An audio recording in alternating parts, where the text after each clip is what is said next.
Damn, Frasky. Just heard about a Rise Music Festival. That sucks. I paid you, though. You know, let's fucking party anyways, man. We can set up a show. I got this parking lot. It's usually where I go to buy ketamine, but, yeah, it should be good. You know, all nitrous, all the mushrooms you can handle. Let's fucking do it, buddy. Let me know, and, we'll get this shit popping. Yo, Andy, it's your agent. I'm sure you heard over the weekend, but Rise got canceled. Really a shame. I was bummed out all weekend. I was like, what are we going to do to fill that date? But I just got an email from a retirement home in Boone, Colorado, that is looking for you to play a show in the cafeteria. This is not even, I mean, I'm for real. And they made a note to say that the dirtier you can be, the more they will pay you. And you got to listen to this financial scale because it's killer. So if you play a clean show, they're going to give you $500 American dollars. But for every song that's deemed offensive by the world at large, they will give you an additional $50. So if you do all of your filthy dirty songs, you can make a grand total of about $16 million. All right. Ooh, pretty good for you. It's like we never left each other. You weren't gone that long this time. You actually had some gigs. It's true. And you went and saw your mother, which is allowable. Andy Frasco's World Saving Podcast. I'm Andy Frasco. How we doing? Summer camp edition, baby. Let's go. Summer camp. We're almost there. Another 2. couple weeks till fucking festival season. Oh my God. I need a little more volume on my headphones. You want some? Yeah, there you go. There you go. Yeah. Oh fuck, Nick. I'm Andy Frasco. This is Nick Gerlach. Hi everyone. Hearts and minds, baby. Hearts and minds. I'm too tired to talk about my hearts and minds. Andy's very tired. Oh man. He's tired from hanging 48 hours in New Orleans is fucking yeah, I might be an alcoholic. Yeah, maybe. We drank. We were up every night till 11 a.m. I heard Brian's voicemail to you on this week's episode. He was not pleased with your performance. Oh, he wanted me to be sober and not have everyone sitting. He sounded like you. I do agree with him about the sit-in thing. I have to be honest and agree with him when I agree with him, or when I make fun of him, it won't hit as hard. And I have to say, I agree about the sit-in thing, but here's my pushback. New Orleans is a little different. Right. New Orleans is like, you don't go there to like build your career and do that. It's not, you go down there to get drunk and like throw a party and hopefully break even. Yeah, it's basically all the same cast of musician characters covering a fucking band. It's a hang. It's just a hang. Yeah. Yeah. I don't think New Orleans counts. It's also like, doesn't feel like you're in America when you're there in a way. Oh my God, I know. Compared to other cities? I was just thinking about, dude, we... In a good way, by the way, I mean that. Every other town I could be tired by 2 or 3 a.m. Yeah. New Orleans, we were at bars at 7 a.m. There's something about it. And we were fucking jacked up. I wasn't doing no coke, nothing. I was just drinking. I don't even like, I've been there a lot, you know. I did some mushrooms too. I don't see people doing cocaine there. I don't think it's not something that you need there. Oh, I saw it. Well, it's like everyone. But it's not like Denver. True. Where you're like doing it, people are doing it at lunch. You know what I mean? Well, they're doing it at breakfast at 9 a.m. Well, that's different because you're still up. Yeah. Oh, Denver's like you wake up, have a coffee, and then do a little bump, toot. go to brunch, eat 2 bites of it, drink 3 cups of coffee, ask yourself why your stomach hurts, go home, text someone you up at 3 p.m., and then bitch about... Text someone you're up at 3 p.m.? Yeah. And then bitch about being single. Oh, God. It sounds horrible. Yeah, but New Orleans, I love it there. I don't think I could live there, though. I don't think I could do cocaine during the day. It's very weird. I don't do cocaine, so I wouldn't know. Have you ever done cocaine during the day, Bo? Yeah? Do you like doing it? I mean, it makes... What about when the come down's at 5 o'clock? Well, isn't that... Like, I don't start during the day. It's like, You don't start during the day. Here's my pushback there. Isn't it better to do it during the day and then have a natural sleep cycle? I don't want to look like a fucking alien during the day. You do already. I know, but at night I can hide my alienness. You can. That's true. At daytime, you're vulnerable with the grandmas at the fucking That's what's grocery fun about store. it. Hell no. Hell no, man. Well, what about... I've been realizing it's... I fucking took ketamine. I don't right like before ketamine. I left on tour for this New Orleans You get a trip hard in no from me Denver. on ketamine. I don't know. I was just feeling spicy. I'm like, I didn't drink for like 4 days. Took 4 days off. So I'm like, I'll go to Cervantes and just say yes to anything. And ketamine was there. It's a bad place to go. All the people that are trying to sell me that ketamine's some great thing are the same people that are trying to sell me NFTs. How do people function on that shit? I don't know. I've never done it. I'm just saying NFTs are crypto, like ketamine and NFTs, same people. Honestly, I was like, Right? I took like 3 minor little toots of this shit, ketamine. Yeah, I know what yep. And I guess they call it a K-hole. Yeah. I couldn't walk, dude. And people were asking me for photos and saying, Frasco, just like being, I was doing my thing. And I was like holding walls and shit. And I looked like a crazy person. Jill and Brienne, because I kept it pretty cool. Brienne was there? But Brienne was bartending Cervantes. I forgot. She's like, I was thinking New Orleans. you need to get out of here. Yeah. I was like, yes, I fucking do. I'm out. And I didn't like it. And then the hangover the next day was like, it took all day to get through that shit. I think I saw you. No, I didn't actually. Never mind. Yeah, you did. Yeah, I was on the like. couch. Oh, with I a came in to blanket over grab me. something. You had to grab something. I was stealing Ernie's keyboard stand again, I always do because I always forget to buy a keyboard stand, and then I have a keyboard gig, and I'm like, oh fuck. Oh God! And you were out. I don't get how people just go out on that shit. I don't do it. I don't know. It was weird, dude. I didn't like it. I don't think I'm ever doing that again. But I am on Brian's side about the sit-in thing to wrap that up. Why? Not in New Orleans, but everywhere else. But all the musicians I bring on stage are badasses. I know, but it's just different. But also, I get it. But New Orleans doesn't count. New Orleans doesn't count. Was he mad at you for drinking again? I told him. Does Brian drink? He wanted to fly in. He's like, hey, I'm coming to Jazz Fest. Oh, no. I called him like, cancel your flight. I don't want you there. I don't want to feel like, because I'm going to be drinking for 24 hours straight. I don't want to feel like you're judging me. He's like, you think I father you? I mean, I need a father figure like that. I think your dad could be a pretty good father figure for you. I saw him this weekend for Mother's Day. I took him to Primus. Oh, he went with you? I got him a ticket to Primus. Did he like it? Shout out to Bon Joyner for getting us all tickets to Primus. I brought my dad. Your mom? 70 years old. Your mom go too? He's like, I like the visuals. My mom was too tired. She didn't go. But Primus played the rhyme. I'm like, hey, Pops, we're going to take some mushrooms and go. Did he go? Did he take mushrooms? He went out. Mushrooms? He was drinking. And he didn't take any mushrooms, no. But he was like out. It? Yeah, he said, I like the visuals. Because they had all these trippy visuals. He's like, the band was like kind of metal. I'm like, it's not really metal. It's like prog rock.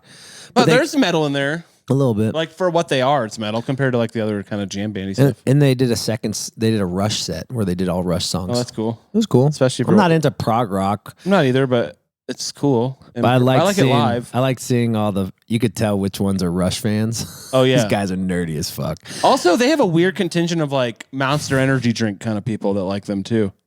Monster Weird. Energy drink? There's like what, Primus you're talking about? Yeah, there's like a Tool Primus crossover. Yeah, prog rock. Yeah, but I'm talking about like the stoner rock side of it more, maybe. I don't know. What kind of music does your dad like? Dad rock? Steely Dan. Yeah, dad rock. Yeah. That's literally the ultimate dad rock fan. He likes Steely Dan. And, Hell yeah. But he said it was fun. Then we took him to Dino's in East Nashville. What's that? It's like this late night bar that has cheeseburgers. Yeah, but your dad kind of rages, right? There's stories about your dad jumping in the pool at some show or something. Yeah. He was a partier. But now every time I think about my dad, I'm like, fuck. Party he's getting animal. older. He's 70. Like, we took him on tour. Did I tell you this? No. I took my dad for his 60th birthday on the road with us for this is 5 days. Oh, this is like 10 years ago when you guys... 10 years. When your shit sucked. Like, yeah, you were weren't like, there's like popping. 35 people there. Yeah, like, we had like 4 markets where we drew like 400 people. It was like Fayetteville, Arkansas, Springfield, Missouri, Tulsa, Oklahoma. big And, A markets. All the state schools. And well, here's my question. Is like, did he get his own hotel room? we rented a bus. What? We rented like an RV bus. Oh. And so we give him the full experience. Did he like it? He loved it. He got diverticulitis. That's really bad. Yeah, he has a bad colon. That's why I have a bad colon. You have a bad colon? I have bad intestine. Is it like a problems. semicolon? Shut the fuck up. Rack that. I'll clap to that. That's actually a good one. Impromptu, good one. Pretty good off the dome, you know? But I was sax like, that was player? when I was like really raging on like blow and stuff. And I was like, I was on stage every night. I'm like, this is my dad. Go get him fucked up. Like, How get many him crazy. shows did he go to? He went to 5. That's a And lot. he almost died.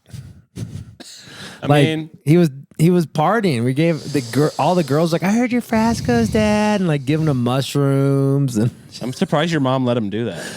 Jewish moms and Catholic moms, just such a crossover there. They're Same. so similar. same. Yeah, it's weird. The guilt thing is very strong with them. So I had PTSD of like, all right, PTSD. I'm in Nashville. I don't get to see my dad a lot, but I've also been on a fucking 4-day bender, and you either got to keep the bender going because the minute you stop for a couple days, I don't bender much. I go to bed. Yeah. I go to bed for 5 days. Like after this, I'm going to bed for 5 days. For 5 days. I mean, at least 3. Yeah. Just chilling.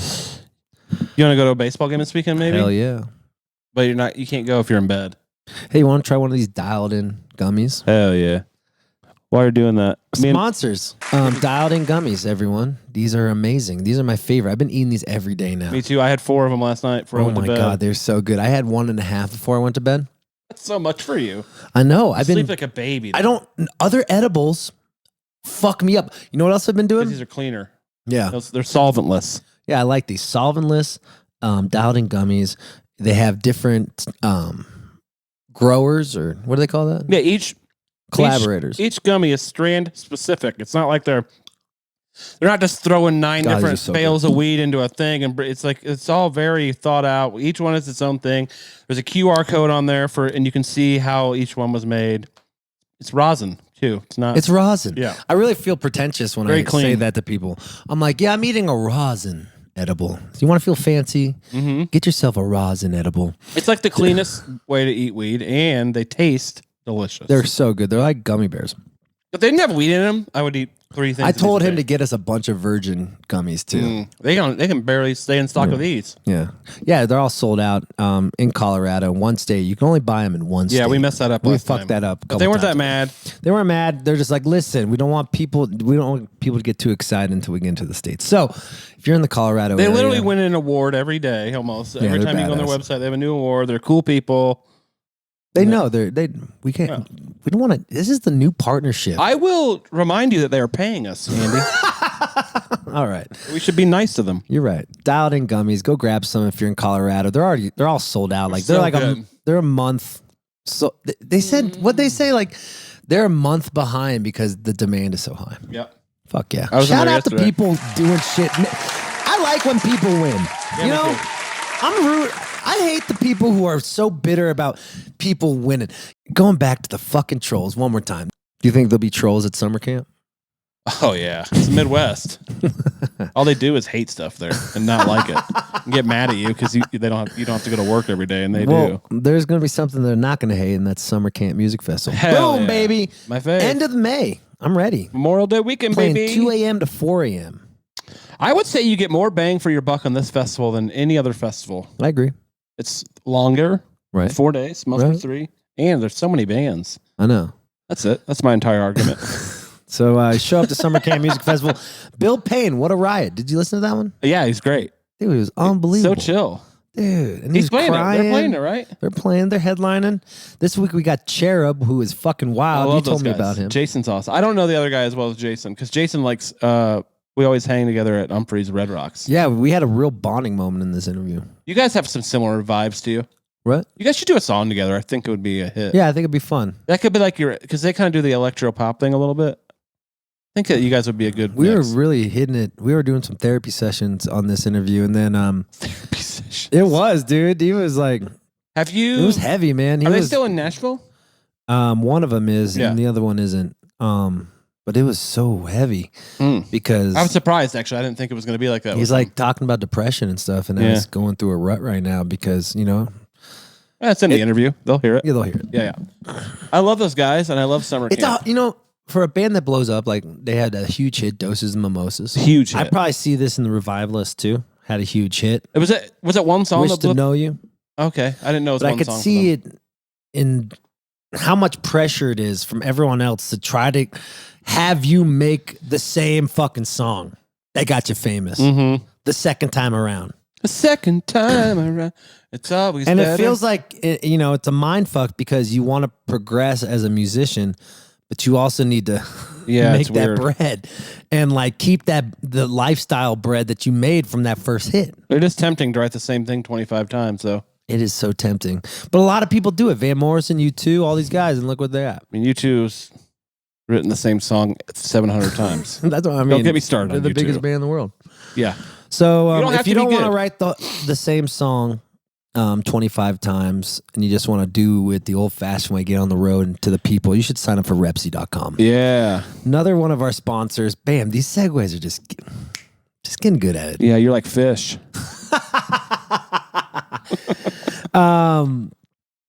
So like Trey Anastasio says, just go with the flow. Dude. Sign up for Repsy.com. If you're in a band, if you are a wedding planner, what else? What else can you be? A magician. Tour manager. Maybe a tour manager that wants to be on stage more. Stripper. Do they do strippers? Bo wants to get on stage more. We should sign him up to Repsy.com. Search for you. So if you want to be in arts, entertainment, if you want to book your band or sign up for Repsy.com. Did you see anybody else play when you were in New Orleans? I ate a whole gummy. I'm kind of stoned right now. I can tell because you just said something completely different than what I asked you. Oh, fuck. It's going to be sick. I'm doing a bunch of cool... Let's conclude this. Cherub is an awesome interview. I don't want them to be sick of us. Sick of 30 minutes of us before they're going to be exhausted after this. You'll cut some stuff out, I'm sure. They're going to be exhausted after this, Nick. It's That's a fine. lot to digest. I doubt they will. We talked about my father. We did talk about your father. That's cool. We always talk about your mom. It's nice for... What's his name again? Bruno? For some reason, I want to call him Bruce. Bruno. His name is Bruce. He doesn't get... He doesn't go that's by what it is. Bruce. He goes by Bruno. We always talk about your mom. He never gets any love, Yeah, so shout out to my dad and my mom. It was great to see y'all. We didn't talk about Roe v. Wade. I love y'all. Well, yeah. And now for an hour on Roe v. Wade, guys. I'm just kidding. I don't think my cum works. Oh, hopefully not. We don't need more. I hope not. I think you're the... Your sisters make some kids? Yeah, they did. There we go. The bloodline will continue. I might adopt. Ugh. What? Why don't you get a cat first? I want to get a cat. Actually, why don't you keep a cactus alive, and then we'll go to a plant. All right. We're going to have a great week. A great one. I'm going to buy a cactus, and I'm going to learn how to take care of something. Yeah. That will be my... Okay, everyone. Take care of yourself Give once in a while. yourself a goal this week. Yeah. Something new. Do something new. Have fun with it. You want to get a cactus like Nick suggested? I'm going to get a cactus. I'm going to water that motherfucker. Do you need to water it? No, that's my whole point. It's the easiest plant on earth to take care of. That was the joke. Oh, I thought you said just get a plant. No, it was actually an extreme dig on you. That you didn't even get. So, wow. All great. Right. Thanks. Find something new.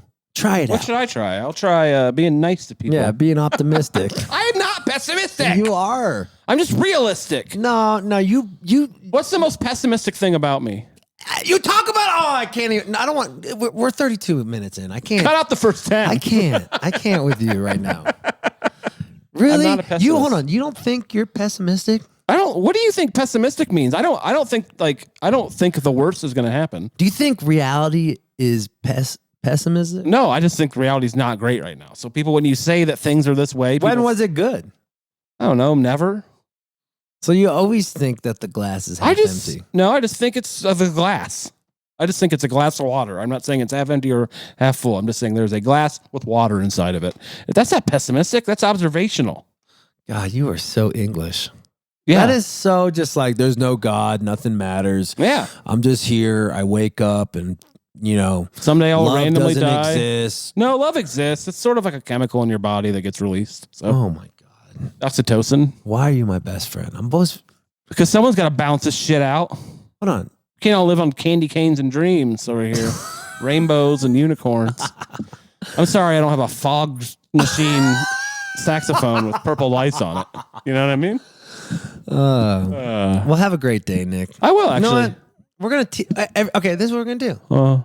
Everyone's going to have a little goal. I'm going to get a plant. I'm going to get a water plant. I'm going to be an optimist. Everyone's going to get a little... Yeah, we're going to work on that now. It's apparently I'm a pessimist. I want you to close this opening segment with something optimistic. Just try your hardest. Oh, okay. Yeah. Here we go. The economy is crashing, which is actually a good thing. Okay, people. I think the housing market might Oh my God. How is that pessimistic? That is so dark. No, you just said the world is ending. No, the world is ending, but the economy is not doing great. The world will never end. I mean, people might die off, but the world will always be here. Hold on, Nick. This is good, actually. Cut out the first. Nick, I'm worried about you. Put this at the end. I'm fine. Do you ever think about suicide? No. Never. No way. You're never that sad. You know, No. deep, dark. There's no deep darkness in you. Do you know what optimist nihilism is? No. That's what I am, I think. My view is nothing matters and this is all random and that's fine. That's whatever. You know what I mean? It doesn't piss me off. It's actually almost better. It would be worse if there was some magic thing in the sky making this happen. That would be really depressing to me. There's this guy with all this power and he's using it to do this. And that's called optimism. Have a great week, everyone. We'll see you. We'll see you next week when Magic City hippies join the show. What the fuck is wrong with you? I'm just saying, if there is a God, he sucks because he's giving kids cancer and stuff. Oh, Isn't it way more reassuring to think that's random? What are you talking about? I'm talking about existence. You just said that I'm a nihilist. I'm saying I'm an optimist nihilist. You need lows to understand what highs are. Of course. Okay, so there's some things in life that are low and sucks. I'm saying, isn't it better? So we can appreciate the beautiful moments. That's fine. I agree with that. I'm saying it's much more reassuring to me to think that they are just random, chaotic things that happen in the world and there's some guy simulating a video game and giving little kids, 4-year-olds cancer and shit. You think that's more realistic? I think that's what religion people think it is. The same people that are trying to strip women of their rights right now. I think what I'm saying is a lot more optimistic than what you think it is. Nah, know what I realized? You're right. I think everyone should just do whatever the fuck they want to do until they die. You're right. You know? Wow, you are optimistic. Yeah. Fuck your genitals off. Do drugs if you want. Wow, I've been wrong the whole time. Within reason. Maybe it's just you need to work on your tone. But I like my tone. I don't want to change it. I don't care what people think about me. It's how I talk. Try to say that same thing with a happy tone. Here we go. It's good that God doesn't exist because when little kids get cancer and car crashes happen and tornadoes wipe out entire towns, it's good to know that that's just a random thing that happened. No, we're good. We're good. No, instead of God randomly, not randomly, choosing people to ruin their lives, like some stupid fucking video game. Okay. Isn't that better? More happy? Enjoy Cherub, guys. Oh God, what's wrong with you? Nothing. I'm just. Goodbye. That's good. All right, next up on the interview hour, we have Cherub. Yes, I love this band. Chris, play some Cherub while I pimp them out a little bit. Yeah, great band. They live in Nashville. We've basically grown up together in parallels without even knowing each other. We used to play at the same venues all around the country. Then they got a big hit with Doses and Mimosas, and then they started taking off, and now they're headliners all around the country. And I'm proud of them. So I think you're going to really love this interview. We talk about it all, mental health, addiction, how to keep a fucking band, the wave of a band rocking. And I think you're going to really enjoy this one. So ladies and gentlemen, please welcome for another episode of the Summer Camp Music Festival installation, Cherub. All right. Hey, boys. Here we are. I'm with Cherub. Let's go. But I first want to talk about you guys. You guys went to Middle Tennessee State. Where's that? So it's just outside of Nashville, about 30 minutes outside of Nashville. We met up there freshman year. We were both going for music production. Uh-huh. I took kind of the Van Wilder route and stayed for about 6.5 years. Jordan left a little bit earlier than I did, but eventually we started making some music, started going on tour. Enough to the point where I then left school. We moved up to Nashville, and it's been history ever since. Hold on. Go back before we hear Jordan's story about this. Go back to this Van Wilder. What were you doing? Why did it take 6.5 years? What were you getting into drugs? I was having a good time, man. I was having a good time. Just pussy and music, huh, bud, or what? I was working on campus, booking all the shows on campus and stuff. Once our manager at now our current manager, Ryan Hugg, he left school. We were all good buddies from day one. he graduated, left, and so I took over his job booking all the concerts on campus. And at that point, I was just having a good time, so I just hung out for a while. Let's fucking go.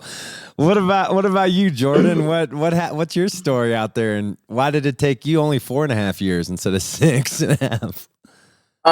Well, neither one of us have a degree, just to clarify. Oh, so you're just partying in the college town? Yes.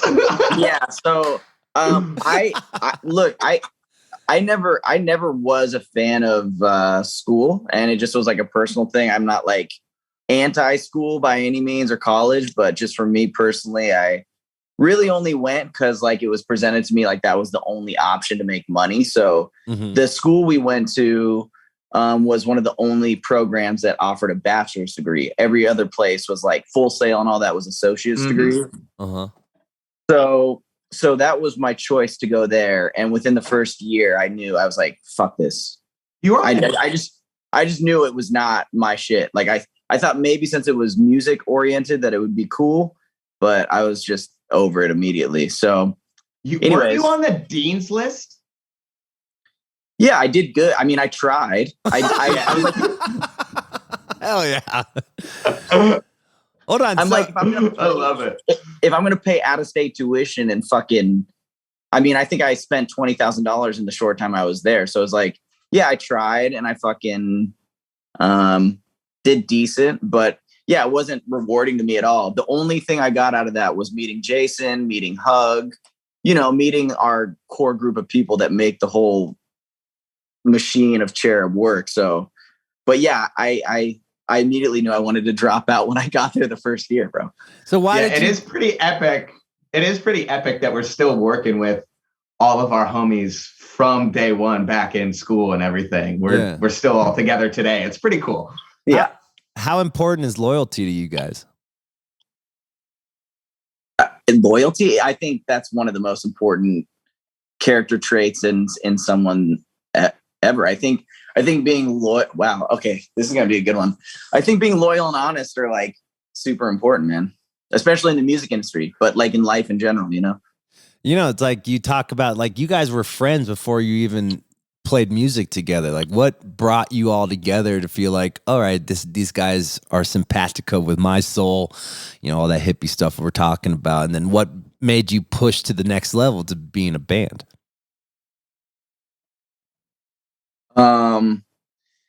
Me and Jason didn't really think about it that hard. And now 10 years later, you're kind of like asking this. Me and Jason, it was like a yin and yang thing. I was making the music but I didn't know how to perform it live. Jason knew how to take the songs and turn it into a 2-man band, and that was a complete mystery to me. So that was our balance. And, Jason's a really good dude. Like, I just like to say Jason's a solid guy, wears his heart on his sleeve. Thanks, bud. Yeah. I mean, if I was there, I'd give you a kiss, but we just never really thought about it much further than you and me can work together to make this work. And, since then it's worked.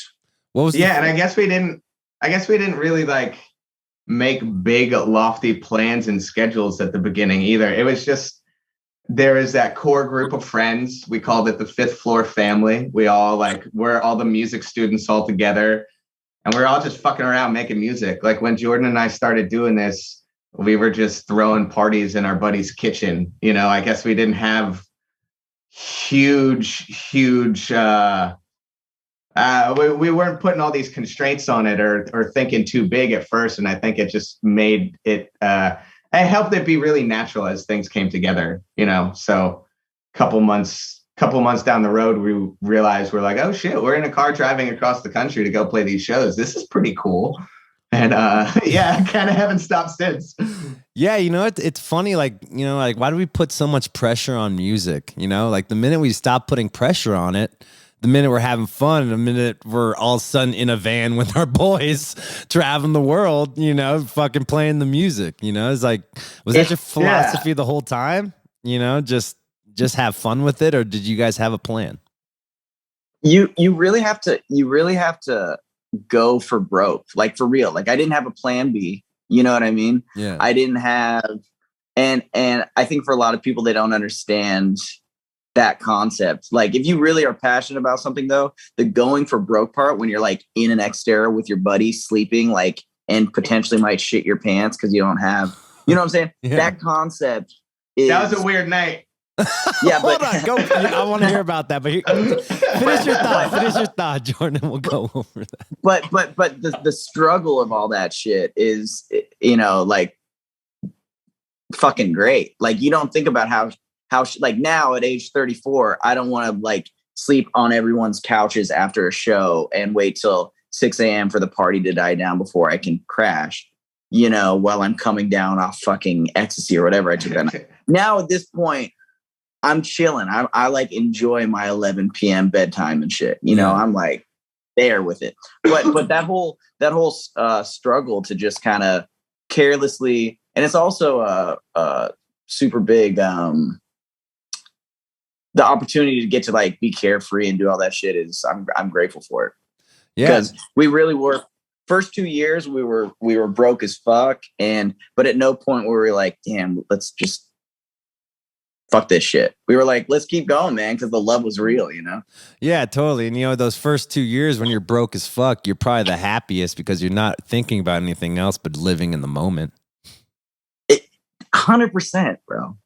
Why? The next 2 years were pretty cool, too. But, you know, it's, yeah. I mean, the next 2 years, y'all were making money and shit was popping. But we'll talk about that a little bit. But, like, you know, in retrospect, what did you like better?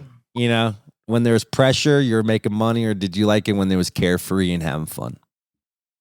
They both had their pros and cons for me. I don't know about you, Jason, but like I enjoyed the dynamic of both scenarios. Yeah. I wouldn't trade a minute of it for the world. You know, that those first formative years is when I think you really keyed the term the unfuckwithable, where you were like, man, as long as you and I are on the same page, the world could be burning around us, but you know, we'll keep going, we'll keep doing our thing, and you know, we're good. We've got what we're trying to do and where we're trying to go, so that's all we really need. I thought you came up with that term. Oh, I thought you did. No, you did. That's your go-to interview term when people ask about us is the unfuck. It is. That's yours. You the know, unfuckwithable. So, all right, then when was you might have actually said it once, and then maybe I picked it up from you. I don't know. Well, let's go Dave Chappelle on this. When the unfuckable goes wrong, give us a story of when you guys thought that the unfuckable was going to be unfuckable, and they're like, oh shit, here we go. No, me and Jason have gotten in. We bitch at each other. We're just like press record, dude. Yeah. Yeah. No, I still don't think I said that, but hold on. What happened there? What happened there? Jason, we were recording music in LA one time, and he says that I said, shut the fuck up and press record during a session. And I don't remember. I'm a little sensitive, you know, and so I had a moment.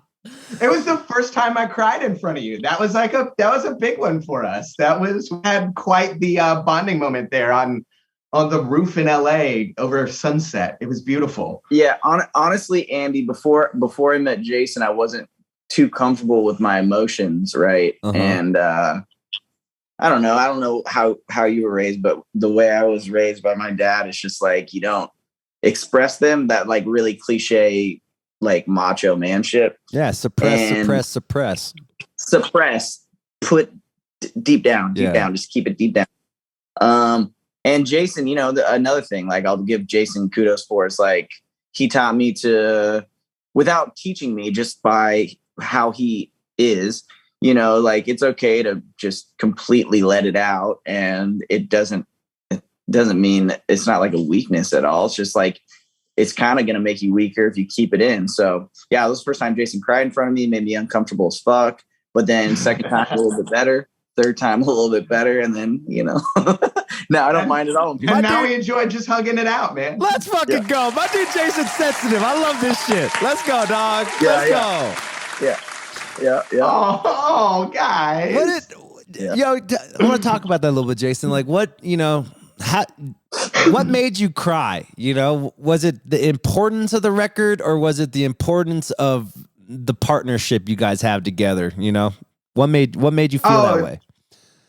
100% the importance of the partnership. The record we were making, there was nothing wrong with it. It was dope. It came out super dope. You know, everything was all good. It was just, we hit a point of stress in between us, and I am one to wear my heart on my sleeve. Mm-hmm. So I probably said every word I was feeling at the moment, and then like 1,500 more, and just like babble it all out at once. And by the end of it, I'm, got my Huber family waterworks going. And oh man, that's then instead of just holding shit in, we hit a breakthrough. It ended up being a positive thing for us, and it kind of goes back to that concept of the unfuckwithable. Like, as long as we've never really held shit in between us, we always just try to immediately air it out, and it makes for a much healthier working relationship, and also just a personal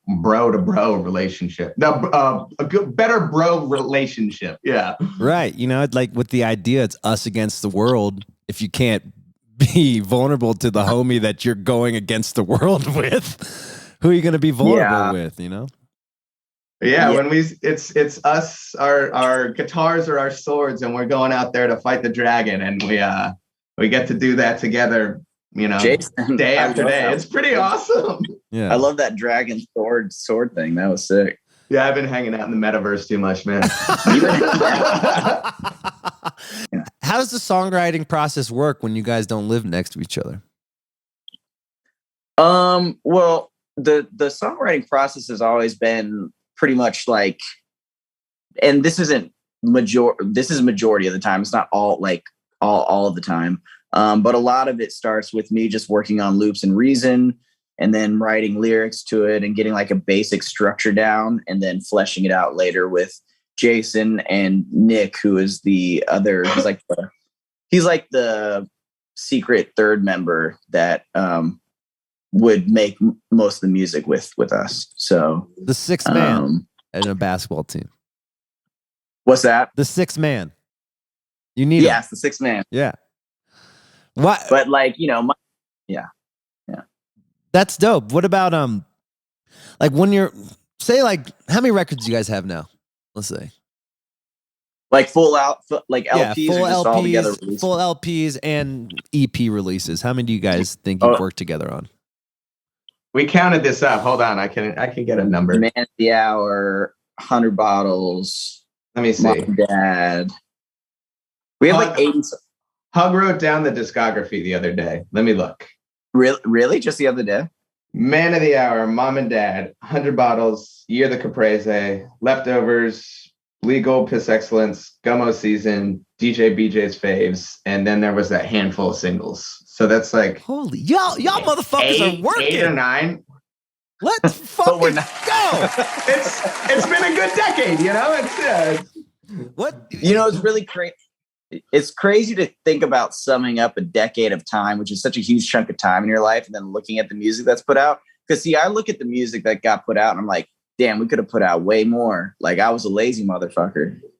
What was stopping you from putting out more music? Writer's block, and maybe just lack of inspiration and motivation. I mean, I'm still in a space right now, dude, where I'm just not writing anything. Just like every day I'm like, maybe I'll make a song today. And then I'm like, nah, fuck that.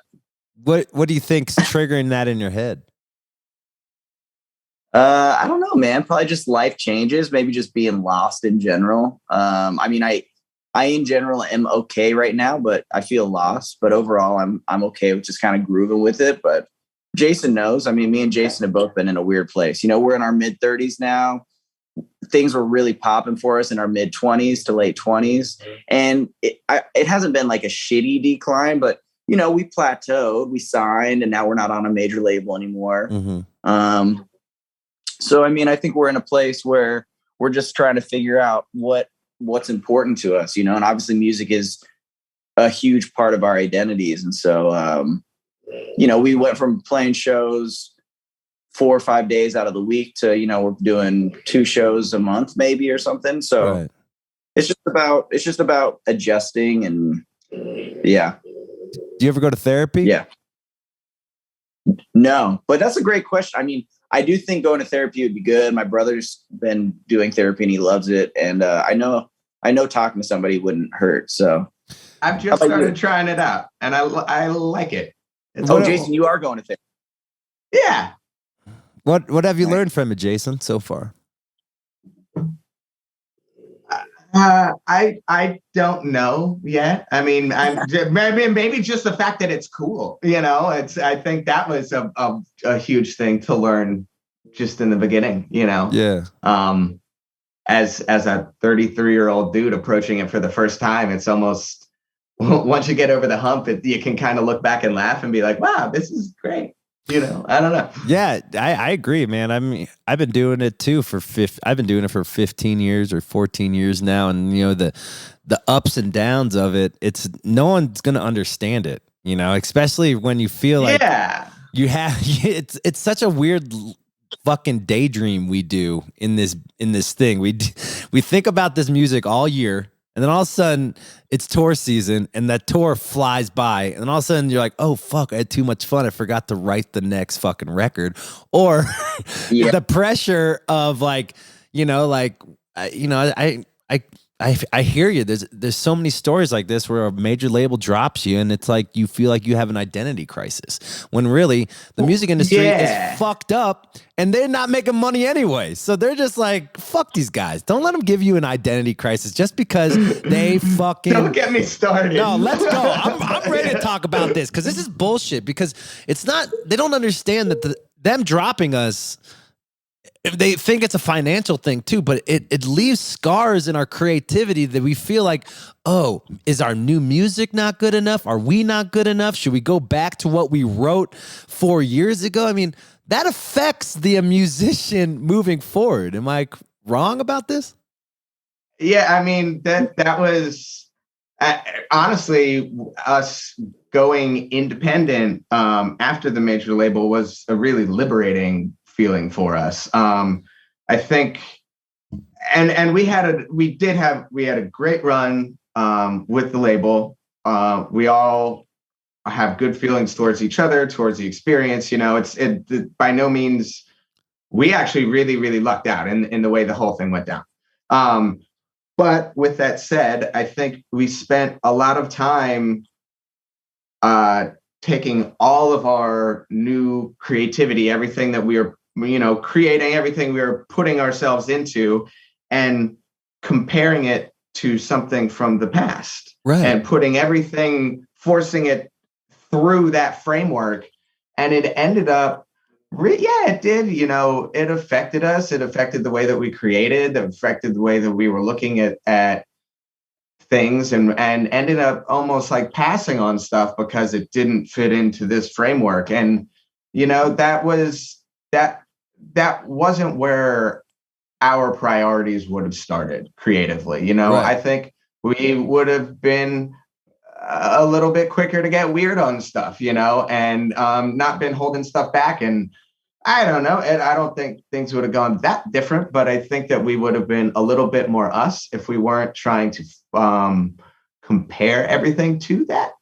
Yeah, I totally agree. I mean, I'm dancing around it. If we weren't comparing everything to Doses and Mimosas, then I think we would have, kind of stretched our legs a little bit more, and in the process, not second guessed ourselves as much. Right. And I don't think it made us into a completely different us, like not ourselves. But I do think that it was that second guessing ourselves in the process that ended up just like it wears on you, Yeah. And when you look at the music industry, as we talk about it, and where those priorities come from, even the concept of the charts, the Billboard charts and stuff like that, they're created back in the day. So that way there was a ranking system so that it kind of creates this competition and stuff. And why are musicians and artists in competition with each other? That's what I'm saying too. We should all just be stoked and partying, you know? I don't think there needs to be a first place, second place, third place. I think that we should all just, why can't we all just get along? It's utopian, but shit, it makes a lot of sense to me. Petty, bro. Yeah, well, I mean, you talk to some of our friends now, like Prob Cause. He's really been blowing my mind with some of the stuff that he's been sharing with me. This concept of 100 true fans. The way it all works as we know it says that you have to have millions and millions and millions of people streaming your music for fractions of a cent to be able to pay your bills and survive. But if you completely break that and you think about 100 true fans or even 10 true fans that really fuck with you and just want to hear what you have to share and will support, and you don't necessarily need that large mass of people. And then because you're addressing it in a different way, you don't have to force your creativity into these boxes. It's the only way to get there. You can just be you and explore and have fun and be creative. And it's just a liberating way of thinking about it. And when he kind of shared this with me, I had like a moment. Yeah, prop causes. Yeah, keep going, Jordan. What you got? Go ahead. He's a smart dude. I was gonna say before we veer too far off, going back to the major label thing, you got to. I want to shout out Justin Eshak, because he was our A&R that got us on, and he never shelved any of our music. He never did any of that cliche bullshit that you hear horror stories about with artists, where they sign you and then they sign you for a song, and then you don't do the sales that they want, and then they're like, cool, we're going to keep you on, but just keep making music until we find something we like, and then we'll put it out, and then just shelve everything else. Justin Eshak was a man of his word, and when we left Columbia, we were still able to put out music independently, and we weren't like in this weird place where we couldn't put anything out because we're still under some sort of dumb contract. So shout out to him for like actually doing what he said he's going to do when he signed us. And he's still a good dude. He's crushing it now still. And he still hits us up too. Well, let's clap to him. Let's clap to him, boys. Hell yeah. Let's go. Let's fucking go. Anyways, I just had that brings up a good point. I think an A&R is kind of like a fathering or mothering thing for an artist. Is the idea of the A&R, and does it still exist in the music industry in 2022?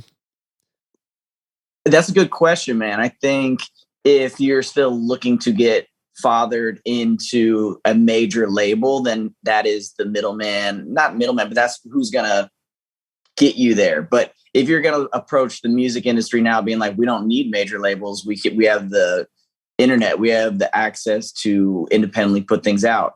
I mean, you really don't need somebody to come out to your shows and be like, you know what, you got it. Let me take you to the next level, kid. You don't need that anymore. So, I mean, it's really what are you going for? Do you want to go with that traditional approach of like starting off indie and then getting on a huge label and then hopefully having that magnify your career? Or are you like, fuck all major labels, I'm going to do it myself? Because if you're that approach, you don't need that shit. Right. Exactly. Let's talk about summer camp. I feel like I've seen you guys just like, you, Big G, that Midwest world. Summer camp was kind of a pivotal festival for you guys in a way, and for you to come back, how's it feel? We love that one, man. Yeah. It's personally my favorite festival because just kicking it with Ian, we're able to kind of just be wild boys there and to the fullest extent. And we're always it's so nice to just have homies run such fucking dope events. And all of our sets have just always been so much fun there. And the year prior we had well, and what was it, 2018? We had DJ Paul out with us, and then whichever the last one was. My years are all scrambled now, but like we had to cancel our set because of COVID. I got COVID, and I got. Like, I mean, it wasn't days like crazy. before too. It sucked. Yeah. So I mean, this year I'm so stoked because we finally get to play it, and it'll just be fun meeting up and hanging out with everybody, and I don't know, just chilling, man. I've been going to summer camp since before we were playing it too. So like, I've been a huge fan of that place, and now getting to play it, it makes it all that much better. That's fucking awesome. Well, shout out to Ian. Thanks for booking Cherub. Let's go. Let's fucking go. Yo, Ian, let's go. Thank you, Mr. Goldberg. Hey, my guy. Ian just took me scuba diving for the first time down in Cozumel. He fucking loves fucking doing that. Amazing. See, I was too scared to do it. Was it fun? Am hooked. Like, okay, tell me about it. What did you like about scuba diving? What were the feelings? What did you like? I became a fucking fish man. It was awesome. It was the dopest thing in the world. Once you're down there and you figure out how to regulate your breath to like go up and down and be I don't know. It's something I've always wanted to do. And it's so cool that the promoter and owner of one of our favorite festivals also happens to have a dive shop down in Cozumel. And so cool. I hit him up for recommendations about like where I should go out to eat. And he's like, oh, we're down here. So me and my girlfriend got to go out and go diving with Ian while we were down there. He's just a rad dude that does cool stuff. And he brings in all of his friends and all the family around him. And it's just like, it's cool to be a part of that. That's the beautiful. Ian's a cool guy. Yeah. And thanks for taking me scuba diving, bud. Hell yeah. Shout out Ian. Let's go one more time for Ian. Let's go. Let's go. Let's go. Let's go. It's so funny because, a lot of promoters get bad raps, about like they're just about the money. They're about the fucking. Yeah. And then there's promoters out there like Ian, like Don Strasberg, like dudes who really care about or Scott Morrill from Cervantes. You know him, Scott Morrill? Mm-hmm. That's my dude. But like, it gives you hope that there's actually good people out there in the music industry, And I think there is, man. I think like you said, like promoters sometimes, and just the industry in general gets a bad rap for being shady. Yeah. And there is a lot of people that are really cutthroat and obviously get into it for the wrong reasons, man. Because it's like, if you really get into it for music, then you wouldn't be tripping over money issues. And money really is at the end of the day what causes all the shady shit. I know. So, I think that there's a lot of people that get into it just for the love of music. And with that mindset, it's like you're only wanting to see people grow. Yeah. And that's what it should be all about. But you can always tell who those like real good people are, because you can always see them out at the show. Yeah. They're not just backstage. They're not just in the office. Yeah. They actually like go out and hang out and watch the music and enjoy it. Yeah. And that's like, the people that are in it for those reasons are the people that we want to fuck with. Yeah, it's so funny. You're in the music industry because you like music. Yeah. Who'd have thunk it? Who'd have fucking thunk it? Boring concept. I got a question for you, but I know you guys, we're running out of time here. I know you guys are busy, but I got a couple more questions. I could do this. I can do this with you as long as you got. Bro, we are going to be friends. I'm going to get your number from Jeremy if that's cool. We're going to get in a text. Please do. You're based in LA, right, bro? I grew up in LA. I live in Denver now. Oh, okay. Where are you guys? Are you guys in Nashville still, or where you guys live? Yeah, we're in Nashville. I'm in Nashville. You are. I'm currently in LA with my brother, but I'm considering Thailand where I'm staying now, because that's where I'm trying to set root. Not like roots, but that's where I'm trying to spend majority of my time. I just came back from 3 months there to do some shows with Jay Swan, and then I'll come back in July for a show we're playing in Denver. Actually, yeah, we're going to be in Denver. So where? But Fillmore. Oh hell yeah! Who you touring with? Is it at the Fillmore? I thought it was up in the mountains. No, I thought it was at the Fillmore in Denver. Oh, cool. I Even fucking better. love it. Go. You guys don't even know where you're playing. You said just book us, baby. Let's go. Sign me up, man. Hold on, did you, dude? Honestly, George, did you say you were going to move to Thailand? Did I hear that right? Well, I've been going to Thailand for a while now, and I just came back from there. I went in January, and I just came back from there. Where'd you stay? We spent a lot of time. We play a lot of time. We play in Asia a bunch. Oh, fuck yeah. So, most of my time has been in Bangkok. Hell yeah. But I've been spending more time in Chiang Mai, and I think that's where I'm going to end up trying to stay for most of the years in Chiang Mai. Is Chiang Mai south, like near Raleigh? Raleigh? No, no, it's up north. Oh, up north. I'm thinking of Krabi. Yeah. Yeah. So it's right by Chiang Mai's in the mountains, right by like Myanmar and stuff. You ever accidentally almost like fuck a lady boy? I haven't accidentally fucked a lady boy. I have fucked a lady boy. Yeah? Yeah. How was it? It was an experience. I mean, I've only done it once, and to be honest, it was because I had always wanted to experiment a little bit in that sense, and why the fuck not while I'm in Thailand? Yeah, you know? when in Rome. And I love that you haven't told me this story yet. Tell me really? Now I love it. Give it to me. Give us the world exclusive. You fucking a lady boy.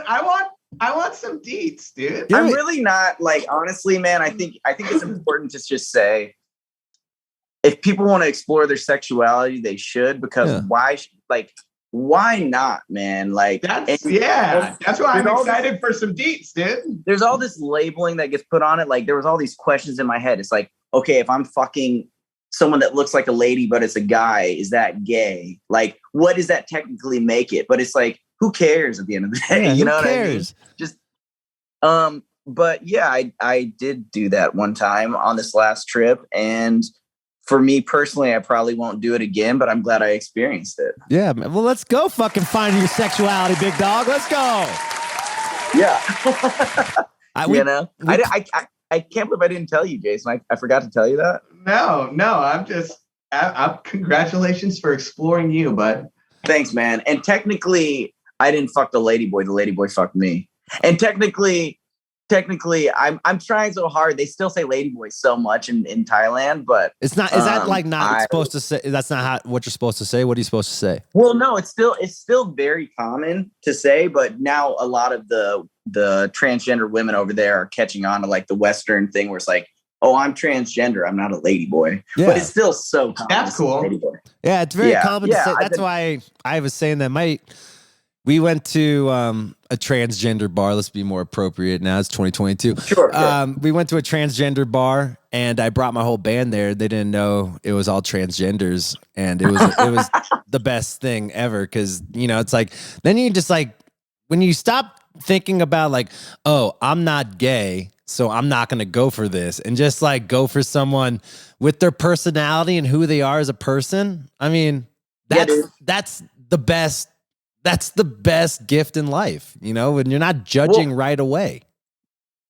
I know. It's like thinking I was thinking about it. It's like, when you see someone that's attractive, do you think they're super attractive only because they're a girl, or only because it's like, no, you just find that person attractive and just appreciate that. You don't need to fucking, I think it's great that y'all went to a transgender bar, because some of those girls are looking better than the girl. I mean, not to knock some of those girls were hot as fuck. I'm like, oh my God. I was like, yeah, bro. I was, it's like, I was tempted. Well, at the end of the day, man, it's like, it's whatever you're comfortable with. And like I said, I mean, I think exploring because I was just thinking about it. It's like, shit, man, what if I didn't do that? And I would be questioning it, and then say I later on in life get married or whatever. And then 20 years later, I'm with my wife being like, you know what? I think I want to fuck I want to explore. Like, I think it's important to explore your sexuality, man. I agree. And know what you want, know what turns you on, what turns you off, what feels right to you and what doesn't. Cause why not, dude? Why the fuck not? Why not? You know, we're only getting older, and you never know when it's your turn to leave. Getting older. That is true. Yeah, you never know when it's your turn to leave the party. So we might as well just, you know, keep that cockroach mentality alive, baby. Let's go. Let's go. Cockroach. Cockroach. I like cockroach. You know, you talk about that too, but it's like, you know, let's even like sexuality is just one part of finding yourself, you know, like it's that idea of like when you get beat up and when you get fucking fall on your face and you feel like you just are fucking useless, you need moments of clarity to find yourself again, whatever, if it's sex, if it's love, if it's writing music with people you knew, or just throwing curveballs at your creative process. You know, the most important thing is we keep developing and keep growing as people. Do you agree? Yeah, and it's good to remind yourself that it's okay to keep finding new parts of yourself. You don't have to find something and be like, oh, no, that's not me. It's like, they're supposed to continuously, and it's okay that you haven't found that before yet too. It's a good thing. I agree wholeheartedly with this. I think growth is necessary until you die. Yeah. And then who knows what's next. Well, Jason, Jordan, I hope we all don't die until we get to hang out with each other. Because I gotta hang out, you motherfuckers. Indeed. We got this is why happening. is it taking this long? I don't know, but I feel embarrassed. Summer camp, let's do it. Let's get it in. Fuck that. I'm coming over. I'm coming to Nashville, boys. Fuck all right, this. book a flight. Let's do it. We're working. We're going out there and we're gonna fucking get to know each other. Let's do it. Hell yeah. We'll go to the bar, we'll get some cocktails, it'll be a good time. I'm in. Let's be friends because I have a feeling we are simpatico and everyone's told us we were simpatico. Now I get to feel this shit. So it's great. Bro, we're already friends. Bro. I have a feeling, bro. Let's just get the real hangs in. Dude, we're gonna blow loads all over this goddamn world, baby. Let's go. Dude, you saying that right there lets me know we're gonna fucking get that. Blowing loads. Being cockroaches blowing loads. Yeah. You didn't think cockroaches come? Well, they do, buddy. Let's go. Well, now you know. Jason, Jordan, thanks for being part of the show. I can't wait to see you at summer camp. This is gonna be awesome. Getting to hang out with you there and whatnot. And I got one last question. You know, through all the ups and downs of this career, of your friendship, of finally opening up and calling your bandmate a bitch or something, whatever that happened in the studio, that made us cry and made us wake up to say, oh yeah, we are family. Through all this stuff, these ups and downs, what do you guys want to be remembered by?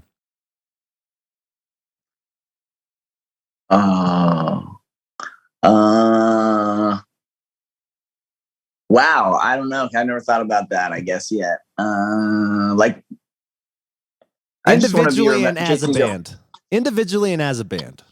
We'll start there. Individually first. Individually first. Can I do the band one first? Because that one's easy for me. Yeah. As what I've done with Cherub so far, personally, I just want to be remembered as putting out what was authentic to me at the time. I never strived to put out something that I thought was going to fit into what was hot or what was, going on. I just was making music that sounded good to me. And so it was a completely selfish endeavor. And I'm just grateful that people were able to also enjoy it and support it and let us keep doing our thing. So for me, I just want to be remembered with the Cherub thing as being my authentic self with it, Yeah. But for individually, how I want to be remembered, I'm just going to keep it simple. I just want to be remembered as like a good dude. I don't really want to get to like, just like somebody where if people like reminisced on times with me, I want to be like, yeah, I had a great time with him and he was a real dude. That's it. Let's fucking go. Let's go. Oh yeah. Oh yeah. Fucking beautiful. What about you, big dog? Yeah, I mean, same sort of thing. I like leaving people feeling good, personally. Leaving people with good feelings, and as far as our music, I hope that it can be a little bookmark for people in their lives, for whatever it may be, when they might think back on either a concert or a song or something like that. I think it's cool that we get to be a part of them. You know, it either takes them to a memory, or if they think of a memory and it might be associated with that, like that's just a cool thing for me to think about. So it's something I really appreciate. Well, I can't speak for everyone else, but I've put on your song Via Sex many times. So I'm going to clap it up for you guys for letting me come as well, boys. Let's go. Let's go. Let's go. Let's go. Let's go. Making that love music, boys. Making that love music. Cherub, we'll see you soon. I love it. I can't wait to get to know you even better. I'm going to get your phone numbers. I'm going to start sending you dick pics. This is our new friendship. Oh, yeah. Let's go. That's what real friends do. There we go. Boys, do you have a new record coming out? What's going on? You guys writing? Are you in the studio? What's going on? We kind of talked about this. Like, oh, you haven't been making shit. No, we don't really have anything new. I mean, we're gonna have some new music coming out eventually, but there's nothing where we can be like definitive date. You know, the past couple months we've done some really cool shit where we put out some beer collab releases with Southern Grist in Nashville. Sick.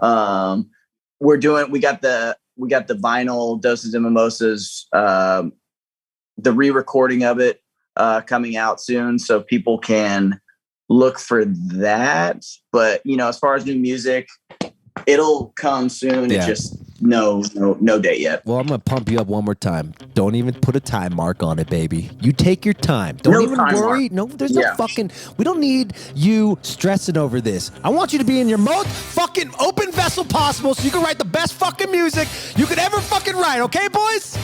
Thank you. Let's fucking go! Let's fucking go! All right, guys. Well, have a great day. Nice to meet you. Until next time. And we'll talk soon, boys. Yeah, dude. Appreciate Much love, you, man. Cheers, Thanks for bro. having us. Cheers. Thanks for making the day. You started the day off right. Let's Thank go. you, bro. We're going to have a better day. Even better. Let's go. Ow! All right. See you at summer camp, boys. Later. See you there. Much Later, love, bro. man. Later, Love bro. y'all. Later. Are you doing good? Yeah, I'm great. Yeah. I got a show next week. Everyone can come to Oh, yeah. this week. Brian wants me to push shows before we do this. Oh, let me plug mine first. All right.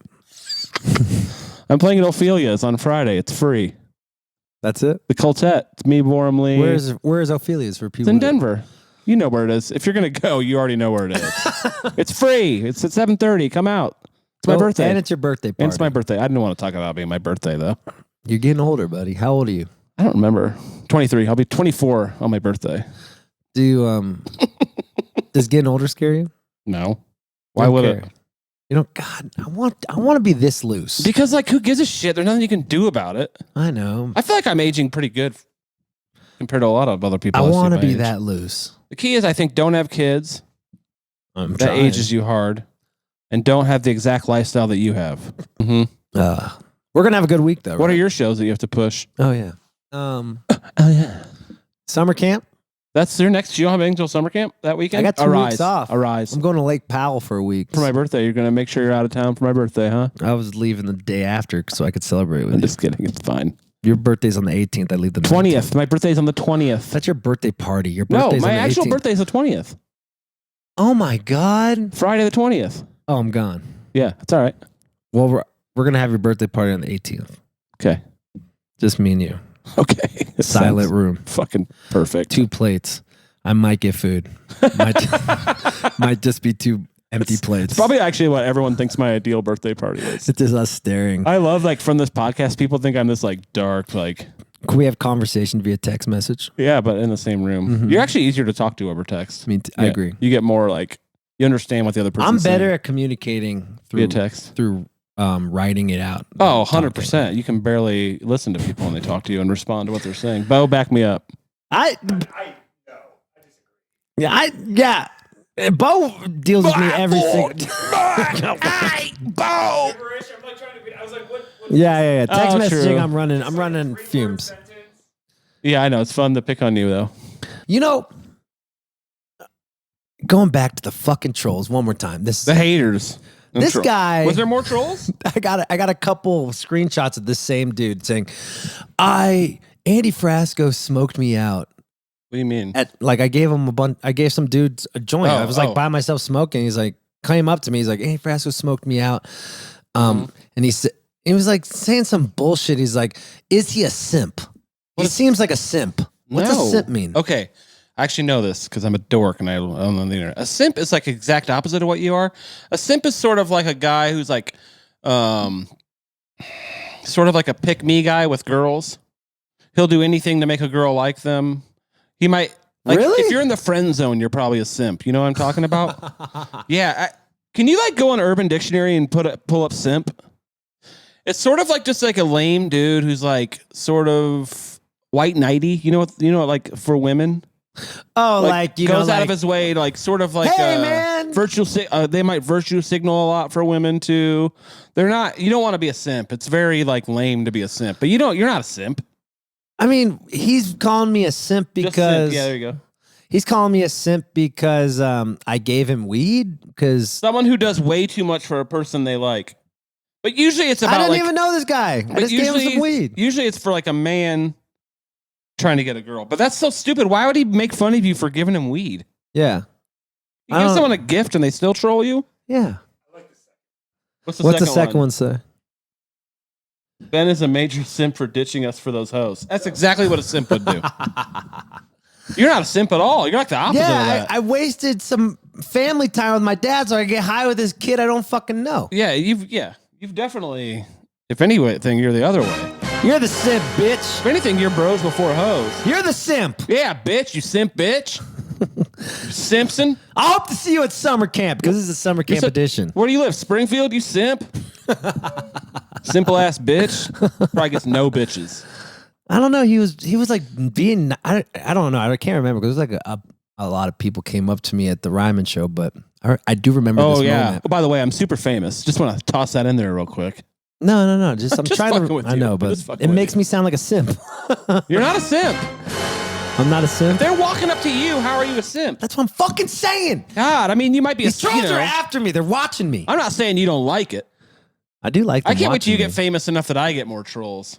I have some already, but they're like dumb. They're all dumb. I want smarter ones to challenge me. All right, we got to go. We can't just be talking like this all for 25 minutes. And people love it, actually. Every week I get a message about how I'm their favorite person on earth. And I'm the best. End of March, Boone, Colorado.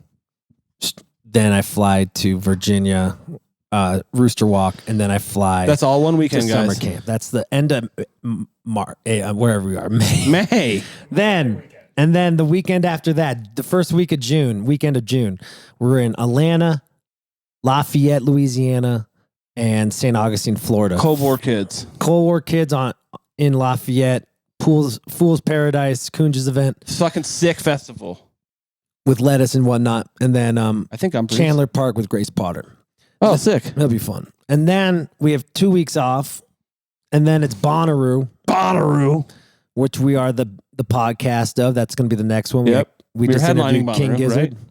Right? I think you're headlining Bonnaroo, right? No. No, you're farther down? Okay. Shut the fuck up. Then we fly to support Humphreys McGee during Denver. In Denver at the Red Rocks. Oh, and I'm doing the after party for that. Everyone come to that. New Conscious. With Andee Avila and Shawn Eckels in the band, or just Andy? Just Andy. Okay. I couldn't afford Shawn. He's expensive these days. And then what else? Then the week after that, that's good enough for now. That's good enough for now because we do a podcast every week these days. Whew, that was hard. But despite all those gigs, come see me in Ophelia's next Friday. It's free. Mm-hmm.